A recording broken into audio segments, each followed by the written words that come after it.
और संसार। हम और संसार।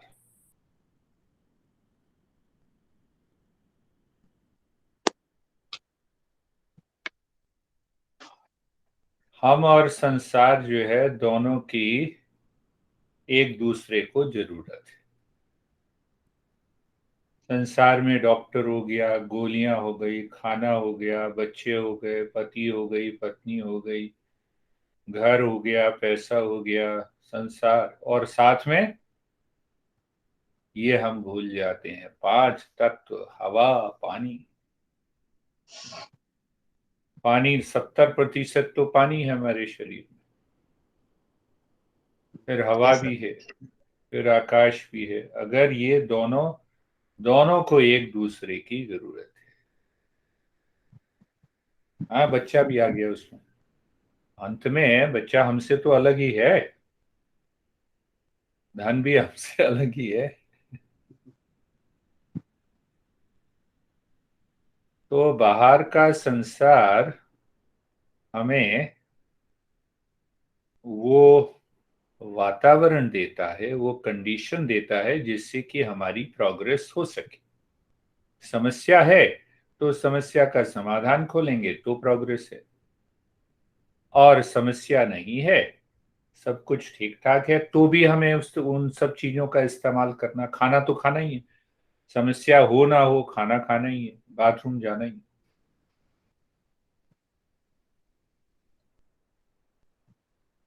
तो ये जो बाहर संसार है उसको हम प्रकृति भी कहते हैं। और ये जो प्रकृति है, ये प्रकृति जो है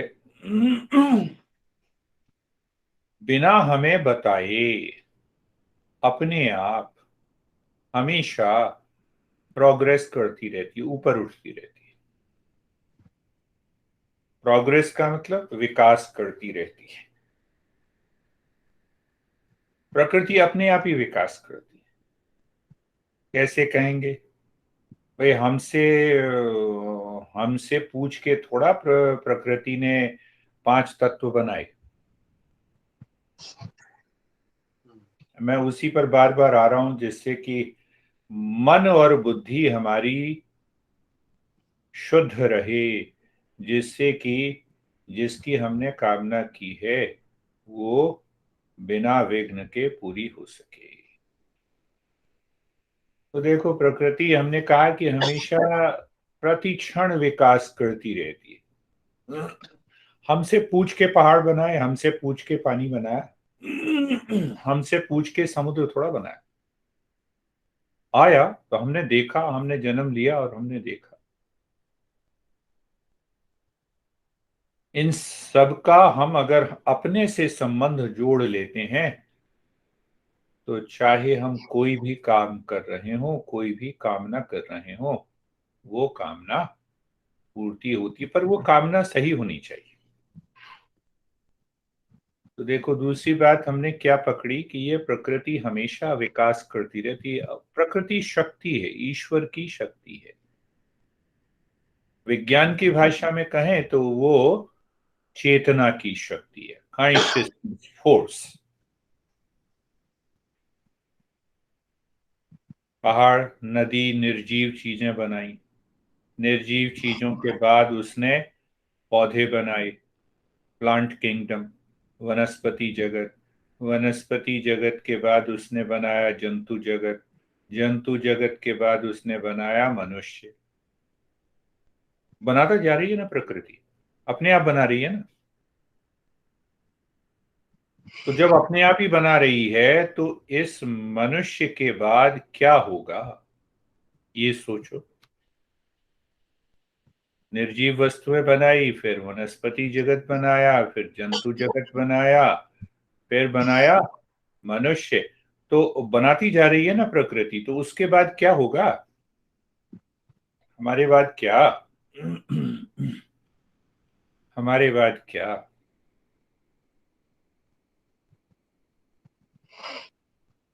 तो हमारे बाद शरीर तो यही रहेगा, पर हमारे अंदर सच्चिदानंद, उपस्थित हो जाए, हम उसके प्रति जागृत हो जाएं।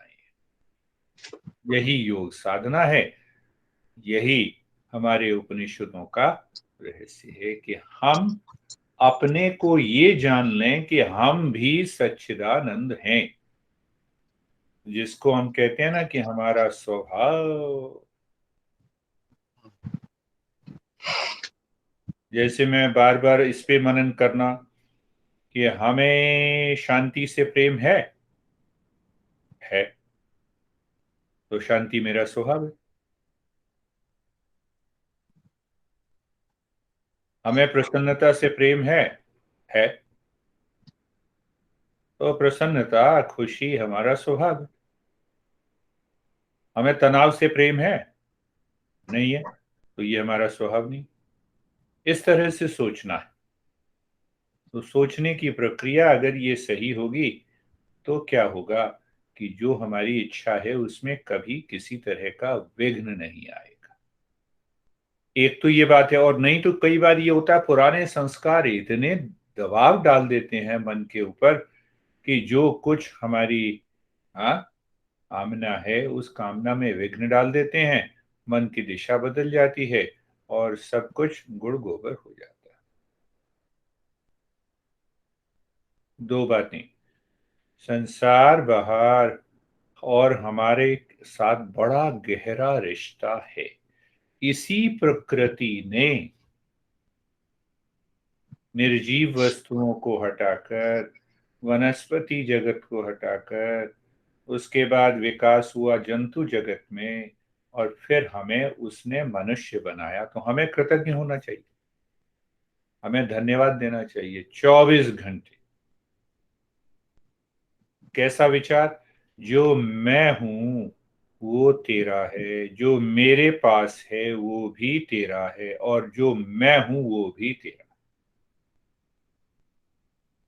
मन में खाली ये विचार आ जाए कि हे प्रकृति शक्ति, आप उसको दुर्गा के रूप में ले लो, तारा के रूप में ले लो, अगर वो अच्छा है तो प्रति क्षण ये मन में भाव रहे कि सब कुछ जो मैं हूं वो तेरा है, जो मेरे पास है वो तेरा है। What I am, what I have, what I possess। तो ये विचार करने से मन में जो अहंकार है वो दूर होगा। अहंकार जब दूर होगा तो पेट में भी जो गर्भ है उसका भी प्रकृति के साथ जुड़ जाना हो जाएगा। फिर कोई शक्ति हमें इससे दूर नहीं कर सकती। संसार और मनुष्य। अब देखो, प्रकृति ने ही तो हमें मनुष्य के रूप में बना के भेजा। तो प्रकृति हमेशा ऊपर की ओर विकास कर रही है तो हमें भी विकास करना है। उसी विकास का नाम योग साधना है। कहां पर विकास करना है? कि मन के अंदर जो द्वंद्व हैं उनको दूर करना है, मन की सफाई करनी है, और फिर उस मन के अंदर हमें उस ईश्वर को बिठाना है। वो बैठा ही हुआ है। बाहर से बिठाएंगे तो साधना, और अंदर से जागृति हो गई कि वो बैठा ही हुआ है, तो उसी को हम कहते हैं निर्वाण और मुक्ति।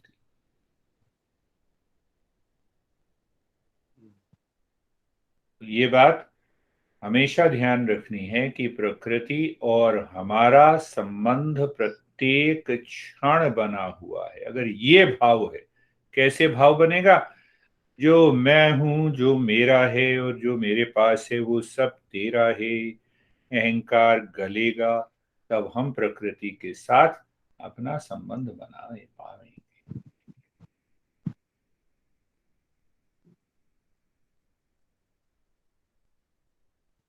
तब जाके हमें अपनी समस्याओं से, भय भी अभी होता होगा ना, भय, तो भय से भी हम दूर हो जाएंगे, और सुरक्षा की भावना से भी दूर हो जाएंगे। क्या होगा? कुछ नहीं होगा। जो प्रकृति चाहेगी, जो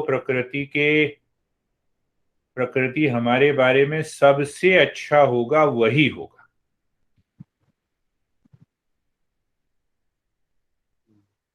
बड़ी गहरी बात ले लो, पिता का देहांत हो गया, माता का देहांत हो गया, फिर इन सब का एक एक बार देहांत हो गया, तो एक तो भाव ये है कि मैं दुखी हो जाऊं, रोना शुरू कर दूं।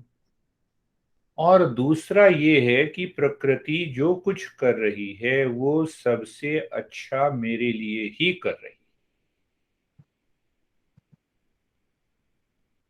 ये भाव अगर मन में हमेशा रहेगा, तब हमें ईश्वर पर विश्वास है। तो हम पिछली बार बात कर रहे थे, ये बात करने के बाद पिछली बार हम कर रहे थे कि यज्ञ, तो अगर ये भाव है तो हम इस यज्ञ में, महान प्रकृति के यज्ञ में हम शामिल हो जाते हैं। और जब उससे हम जुड़ जाते हैं तो क्या होता है, जो स्वार्थी का भाव है वो हट जाता है। कुछ ना करो, खाली स्वार्थ का जो भाव है अगर वो मन से हट जाए, निस्वार्थ का भाव आ जाए।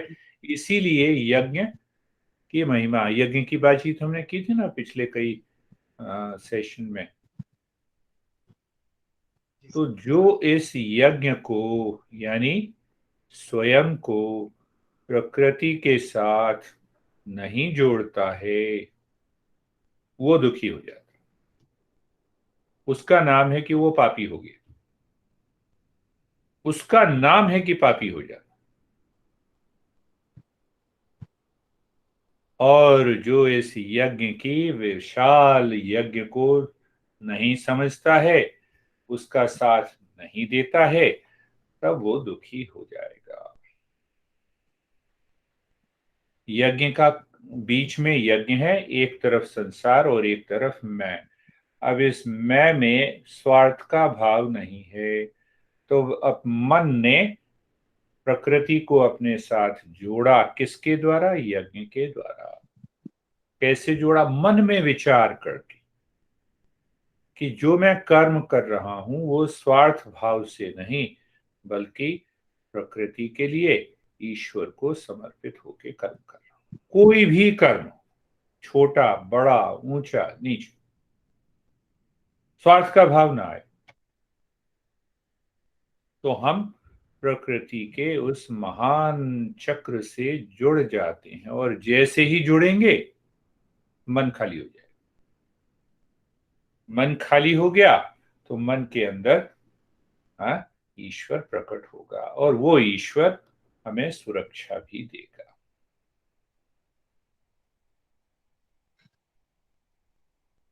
और अगर हम ये नहीं करते हैं, हम संकुचित हो जाते, हमें हमें इसकी बात की में सजगता ही नहीं रहती कि मैं ये हाथ हिला रहा हूं, ये आकाश है तभी तो हिला रहा हूं, स्पेस है तभी तो हिला रहा हूं, हवा बाहर है वही तो अंदर जा रही है। ये इसका मतलब ये है कि हम इसका ध्यान ही नहीं देते, हम स्वार्थी हो। हाँ, लंग्स में बड़ी प्रॉब्लम है। अरे हवा ही नहीं हो तो लंग्स की प्रॉब्लम कैसे पता लगेगी? लंग्स में बड़ी प्रॉब्लम है, कहाँ से प्रॉब्लम है? अच्छा, मैं हाथ नहीं हिला पा रहा, अरे हाथ हिलाने के लिए आकाश तो है, तुमने कहीं कोई गड़बड़ की? तो जो इस यज्ञ के विधान को स्मरण में नहीं रखता है, वो सेल्फिश, स्वार्थी हो जाता है। फिर आप कुछ भी करो, कहीं ना कहीं कोई ना कोई रुकावट आएगी, समस्या आएगी। तो अब एक प्रश्न उठता है, दूसरे लोगों को समस्या क्यों नहीं होती? उनके संस्कार के कारण, पुराने जन्म के संस्कार इस जन्म में गलत कर रहे हैं, और पुराने जन्म के संस्कार उनको आगे बढ़ा रहे हैं। हमारे पुराने जन्म के संस्कार हमें धोखा दे रहे हैं।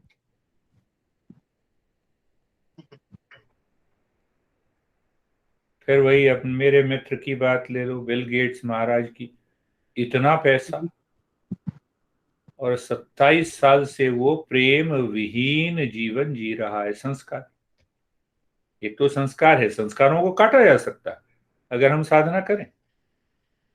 अब 27 साल तक वो प्रेम विहीन जीवन मिलिंदा के साथ जिया। अब ढूंढ कहाँ रहा है कि दूसरी स्त्री में प्रेम ढूंढ रहा है। जब अरे ये जान लो ना, पहली स्त्री में नहीं है तो दूसरी स्त्री में भी नहीं हो।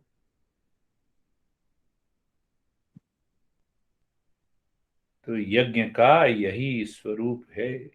यज्ञ के इस स्वरूप को अगर हम अच्छी तरह से जान लेते हैं, समझ लेते हैं प्रतिदिन, और इस समय बहुत जरूरी है, हमेशा मन के अंदर ये भाव है, जो मैं हूं, जो मेरा है, जो मेरे पास है। मन के अंदर विचार किया, बुद्ध को देखा, सब कुछ तेरा है।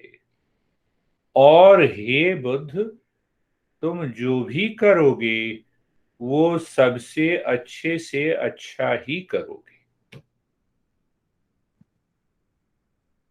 बाद में मत कहना बताया नहीं था, इशारा कर रहा हूं। जो भी कुछ होगा, जो भी कुछ मेरे जीवन में करोगे वो अच्छे से अच्छा होगा। तो जब हम ये भाव के चलते हैं तो हमारे मन में दुख नहीं है कि ईश्वर तुमने अगर कोई समस्या भी दी तो ये तुम्हारी देन है, तुम मुझे विकास के अगले क्रम में ले जाना चाहती हो। और फिर काम सही करना शुरू कर दिया। अब ये स्वार्थी का जो भाव आता है, इसको भी हम गहराई से अगर समझ लें, तीन बातें हैं, तीन शब्द हैं। एक कहते हैं रति, और एक कहते हैं तुष्टि, और एक कहते हैं तृप्ति। संसार में स्वार्थ भाव से हम रति, तुष्टि और तृप्ति में फंस जाते हैं। स्वार्थ भाव, हमारा स्वार्थी मन ये कहता है कि मैं हमेशा प्रसन्न रहूं। तो पहला एक्शन जो है, पहला कर्म करते हैं हम रति के द्वारा। तो रति का मतलब सेंसुअल प्लेजर, किसी भी तरह का आनंद। शारीरिक भोग की भी एक बात है, और उसी तरीके से जितने भी प्रकार के इंद्रियों के द्वारा हमें आनंद मिलता है कि मुझे आनंद चाहिए, मुझे आनंद चाहिए, मैं ये कपड़े पहनूंगा, हाँ, मैं इस व्यक्ति से विवाह करूंगा, मैं बड़ा बलवान है। तो मैं अगर बना रहता है बाहर के किसी भी आनंद की प्राप्ति के लिए, तो उसको हम कहते हैं रति। और दूसरा होता है तृप्ति, भोजन के द्वारा हमें आनंद मिलता है। और तृप्त हो गया, कहते हैं ना, मैं तृप्त हो गया, खाना खाया तृप्त। तो फिर कई लोग, एक मेरे मित्र हैं डायबिटीज के, उनको माता पिता से मिला, पिता से मिला, तो ये कहते हैं कि मैं अगर मीठा तो जरूर खाता हूं, मैं इंजेक्शन ले लेता हूं हैवी डोज का, फिर मीठा खा लेता हूं। स्वार्थी भाव है। अरे भाई, इंजेक्शन भी ले रहे हो, मीठा भी खा रहे हो, कहीं तो संतुलन होना चाहिए, कहीं तो रोकथाम होनी चाहिए, कहीं तो नियंत्रण होनी चाहिए। उसी तरह से हम अगर सेक्स में फंसे हैं तो उसी में फंस जाते हैं, बाहर ही नहीं निकल पाते। उसी तरह से भोजन में हम फंस जाते हैं तो भोजन से बाहर नहीं निकल पाते। स्वार्थी भाव। और तीसरा, मेरा अहंकार कह रहा है कि मुझे ये चाहिए। और तीसरा है तुष्टि। तुष्टि मतलब कि देखो, बिल गेट्स का इतना बड़ा घर, 400-500 मिलियन डॉलर का घर, सब कुछ साइंटिफिकली है, इलेक्ट्रॉनिकली कंट्रोल्ड है। दूसरी बात नहीं पता होगी, बिल गेट्स सबसे बड़ा किसान है अमेरिका में, उसका नाम फार्मर में भी आता है।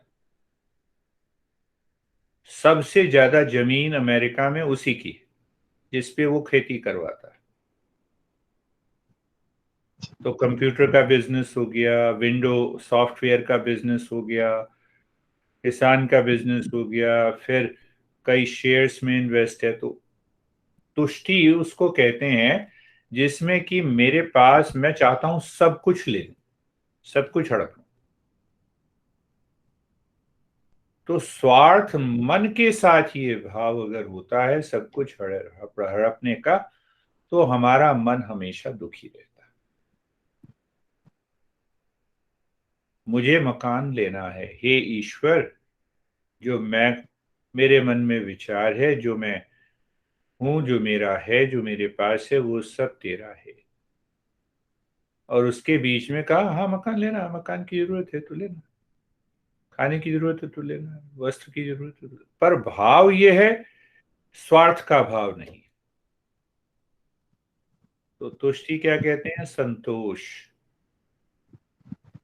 तो संतोष, व्यक्ति संतोष और प्रसन्नता किसी भी व्यक्ति, वस्तु, स्थान में ढूंढेगा तो उसके साथ भय भी आएगा, उसके साथ असुरक्षा भी आएगी। तो इसमें क्या कहा है? रति किससे? दूसरे व्यक्ति से। तृप्ति किससे? भोजन से। तुष्टि किससे? मैंने ये भी ले लिया, पैसा भी जमा कर लिया, मकान भी ले लिया, सब कुछ ले लिया, तो बाहर की चीजों में से मुझे प्रसन्नता मिली।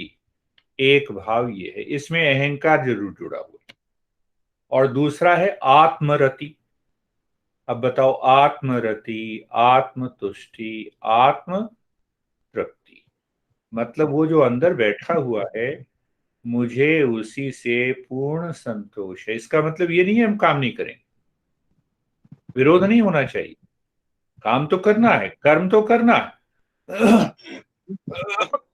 पर अपने मन में ये भाव होना चाहिए कि परम तृप्ति तो मुझे स्वयं को जानने में है,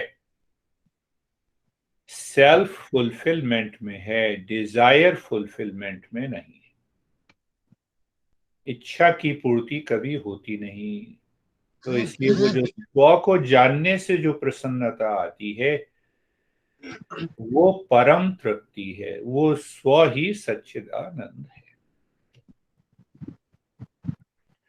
तो कृष्ण भगवान इसको बार बार कहते हैं, यह तू आत्मरति।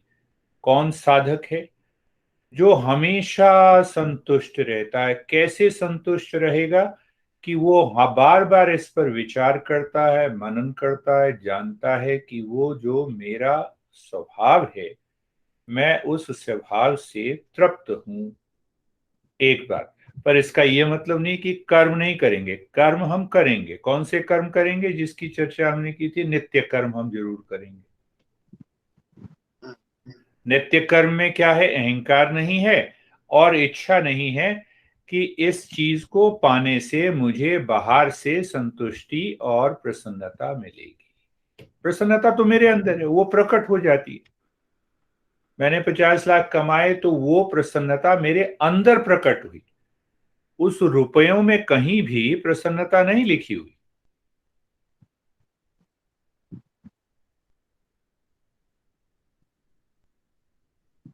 तो एक परम इच्छा है कि मेरा मेरा बच्चा होना चाहिए, तो प्रसन्नता तो अंदर ही होगी।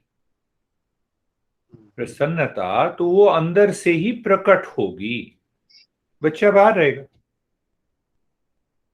आत्म रति, आत्म तुष्टि, आत्म तृप्ति, ये हमेशा हमारे मन में विचार, मनन के भाव से रहनी चाहिए। आत्मरति, हाँ, गुरु जी अपने ढंग से उसको बताते थे, आत्मरति, आत्म तुष्टि। हाँ, रति, तृप्ति और तुष्टि की बात बार बार वो करते थे। हाँ, अब मैं बोल रहा हूं तो तुम्हें याद आएगी बीच बीच में। तो ये तीन प्रकार की संतुष्टि जो बाहर से हम ले रहे हैं, संसार से ले रहे हैं, उसको लेने की बजाय मुझे आपस में प्रकृति और स्वयं का संबंध बताना है कि ये तुम्हारी कृपा है कि तुम्हारे कारण मेरे पास आ रहा है। तो तुम्हारे कारण अगर मेरे पास आ रहा है, इसीलिए तुम्हारा धन्यवाद। भोजन हम वही कर रहे हैं, धन हम वही कमा रहे हैं। हाँ, उसी पत्नी या पति के साथ रह रहे हैं। बिल गेट्स की तरह नहीं कि दूसरा ढूंढना शुरू कर दिया। नहीं, बहुत से लोग ढूंढते हैं, अमेरिका में तो वो लोग ढूंढते हैं, तो यहाँ तो बहुत जल्दी ढूंढ लेते हैं। तो अब मन के अंदर भाव, समझ रहे हो ना? तो मन के अंदर का भाव हमने बदल दिया।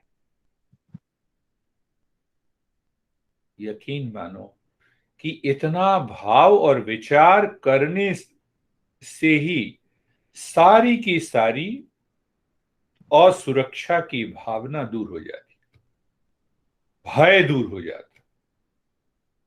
मन प्रसन्नता से खिल जाता है। ये मन अपने आप को प्रकृति से जोड़ लेता है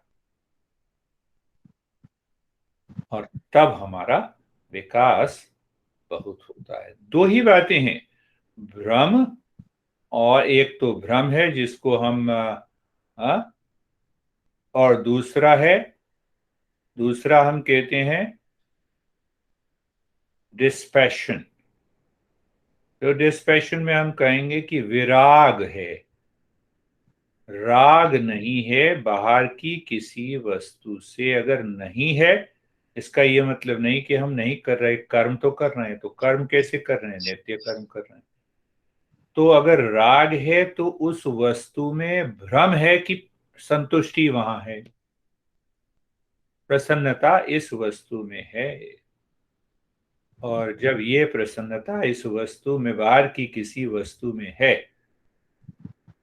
तो हमारा मन अहंकार से ग्रसित हो जाएगा और स्वार्थ का भाव आ जाएगा। और स्वार्थ का भाव आया तो हमारा मन संकुचित हो जाएगा। संकुचित होगा तो पुराने जो संस्कार हैं वो साथ देने लगेंगे। वो जब साथ देने लगेंगे तो शरीर में भी परिवर्तन होगा, मन में भी होगा, बुद्धि में भी होगा, और हमारे जीवन में दुख ही दुख आने लगे।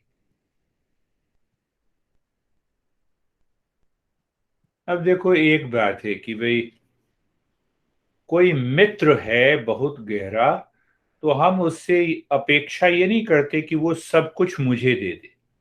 हम मित्र से कैसी क्या अपेक्षा करते हैं कि सहयोग बना रहे, प्रसन्नता बनी रहे, मधुरता वाला संबंध बना रहे।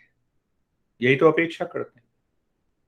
तो वही अपेक्षा हमारी पति से होनी चाहिए, हमारी पत्नी से होनी चाहिए। अब कौन आगे बढ़ता है, ये पति को समझ में आ गई तो पति अपना इस तरह से व्यवहार शुरू कर दे, पत्नी को समझ में आ गई तो पत्नी इस तरह से व्यवहार शुरू कर दे। मेलिंदा को अगर साधना करनी हो, साधना के बारे में उसको पता होता और उसकी समझ होती, तो वो तुरंत कहती कि हे बिल गेट्स, मुझे बताओ कि ये प्रेम विहीन जीवन कैसा हो गया। मैं क्या करूं जिससे कि प्रेम का भाव तुम्हारे जीवन में उत्पन्न हो जाए, समस्या का समाधान हो गया। तो अब क्या निकला इस बात से? इस बात से निकला कि प्रकृति को हमें इस भाव से, स्वार्थ के भाव से नहीं लेना चाहिए। प्रकृति ही धन देती है ना। प्रकृति का ही एक अंग पत्नी है ना, प्रकृति का दूसरा अंग पति। जो हमसे बाहर है वो संसार। तो अगर हम पत्नी को या पति को भोग का साधन समझेंगे तो दुविधा में जरूर पड़ेगी। और सहयोग की बात होगी, मित्रता मधुरता होगी, तो जीवन में विकास होगा। कोई भी एक कर ले, उसका तो विकास होगा ही। चाहे पति या पत्नी कितना भी गलत कर रहा हो, पर एक व्यक्ति अगर ये समझ लेगा तो उसका, उसके जीवन में उसका विकास तो हमेशा होगा ही। तो क्या भाव है कि स्वार्थ का मतलब ये है कि ये वस्तु मेरे लिए बनी है, मेरे भोग के लिए बनी। एक निस्वार्थ का भाव क्या है? ये प्रकृति मुझे ये चीजें उपस्थित करा रही है जिससे कि मैं और विकास कर सकूं। बस भाव में अंतर, भाव में अंतर। देखो, बाहर में हम हॉलीवुड या बॉलीवुड की हीरोइनों को देखते हैं, मन में कैसा भाव आता है। उतने ही कम कपड़े तो हमारी महाकाली ने पहने हुए, क्या भाव आता? भाव बदल गया, भाव बदल गया। तो हमारा मन विद्रोह कर बैठता है कि अगर कोई हॉलीवुड या बॉलीवुड की पत्नी, वो स्त्री काली का रूप धारण कर ले, हमारा मन कहता है नहीं, गलत है, हम नहीं करने देंगे, तुम ये रोल नहीं करोगे। अभी कोई बात उठी थी ना।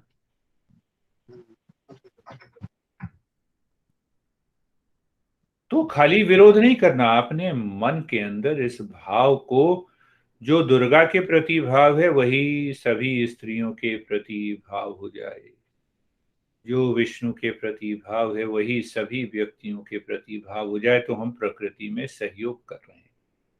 प्रकृति के साथ जुड़ना विचारों के द्वारा, मन के द्वारा, भाव के द्वारा हमारी पूरी मनोदिशा को बदल दे। तुम्हें लगेगा कि तुम सुबह आज उठे आज भी प्रसन्न हो, कल उठे तो भी प्रसन्नता, क्योंकि अपने आप को प्रकृति के साथ कर्म हम करते जा रहे हैं। प्रकृति भी तो कर्म कर रही है, प्रकृति भी तो अपना काम कर रही है। तो हम प्रकृति से सीख रहे हैं कि तुम हवा दे रहे हो, तो हम भी अपना सब कुछ तुम्हें समर्पण करके संबंध बना के हम चल रहे हैं। इसीलिए यज्ञ की बात हमने पहले की थी। जैसे स्वार्थ का मतलब ही वही है कि मन ये देख रहा है कि बाहर प्रकृति के अंदर जो है वो मेरे भोग के लिए है, मेरी इच्छा की पूर्ति के लिए है, तो आज से हम उस इच्छा को हटा दें। और काम हम सब वही कर रहे हैं, कर्म वही कर रहे हैं। तो अगर ये भाव मन के अंदर आ जाता है, तो एक जो अरविंद बताते हैं, जो मैं हूं, मन के अंदर विचार किया, जो मैं हूं, जो मेरा है, जो मेरे पास है, वो सब कुछ तेरा है, और जितना तूने दिया है मैं उसका भरपूर उपयोग अपने विकास के लिए करूंगा।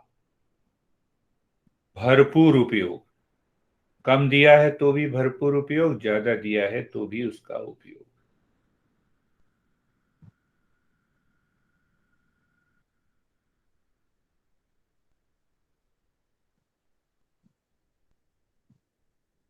तो इस भाव से अगर हम करते हैं, जीते हैं, तो एक अलग स्तर पे हम पहुंच जाते हैं। फिर बाहर की प्रकृति की कोई भी वस्तु, हमारी इस परिस्थितियां हमें परेशान नहीं करती।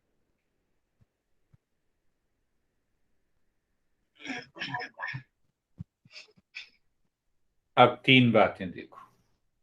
एक है परिस्थिति। परिस्थिति का मतलब बाहर प्रकृति ने जो दिया है, जैसे दिया है, उसी के कारण अनुकूल और प्रतिकूल परिस्थिति।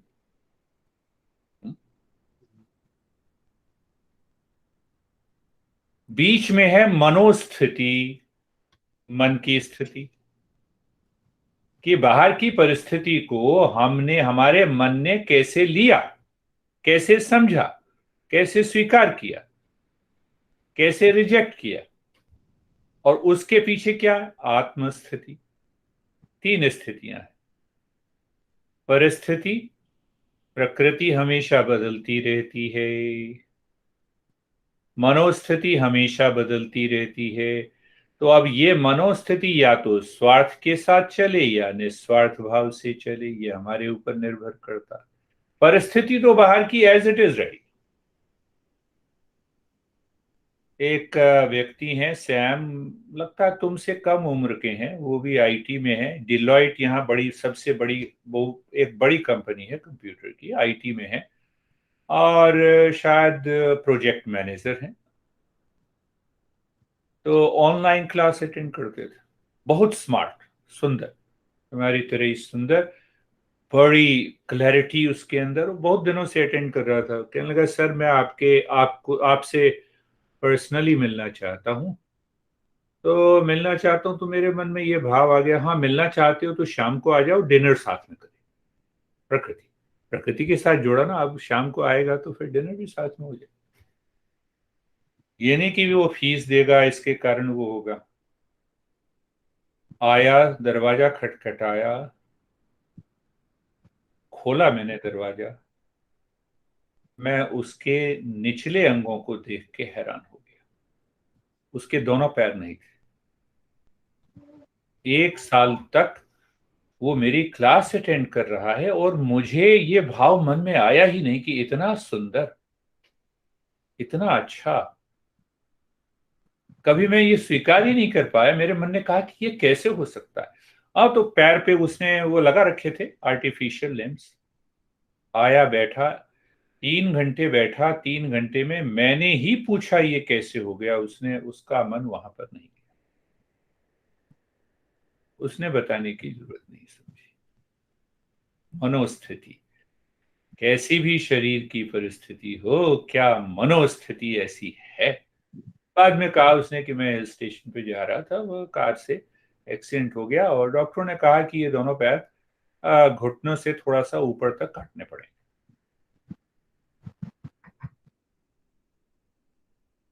क्या है साहब? Project manager. इसी ये इसी को हम समझ रहे हैं, परिस्थिति। बाहर की परिस्थिति बदलेगी ही, बदलती ही है।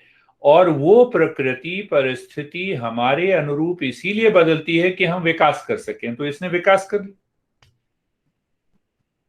मैं शरीर नहीं हूं,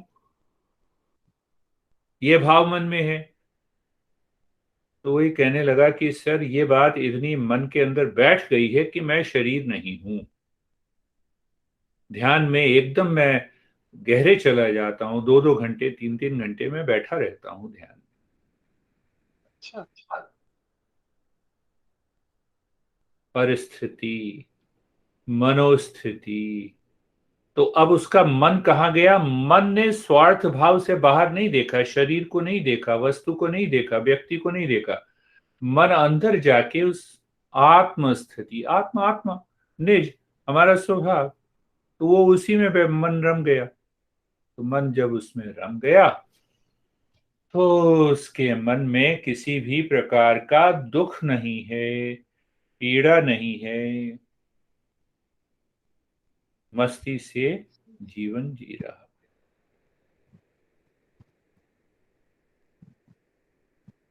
तो आत्मस्थिति कभी बदलती नहीं। आत्मस्थिति जो मैंने कहा, क्या कहा कि मैं शांति से प्रेम करता हूं, शांति मेरा स्वभाव है, वो आत्मस्थिति। मैं प्रसन्नता से प्रेम करता हूं, मुझे अच्छी लगती है, तो प्रसन्नता मेरा स्वभाव है। मैं जीना चाहता हूं, अस्तित्व बनाए रखना चाहता हूं, तो अस्तित्व मेरा स्वभाव। इसी को तो सच्चिदानंद कहते हैं। इसी को तो सच्चिदानंद कहते हैं। और किसको कहेंगे? ये अभी यही है। तो फिर कृष्ण भगवान उपदेश देते हैं, 19वें वो श्लोक में, तस्मात् असक्त सततम। 3 बातें। असक्त सततम कार्यम। एक तो असक्त। तो असक्त का मतलब आसक्ति नहीं। आसक्ति कब है? कि जब हम बाहर प्रसन्नता को खोज रहे हैं। तो बिना बाहर प्रसन्नता को खोजने से निरंतर नित्य कर्म हम करते रहें और अपने को नित्य कर्म में प्रसन्नता खोजनी है। तो नित्य कर्म में हम प्रसन्नता खोजेंगे तो मन की एकाग्रता बनी रहेगी। मन बाहर किसी इच्छा की खोज में ना जाकर वो अपने अंदर ही शांति की खोज करता रहेगा, कर्म करते समय भी।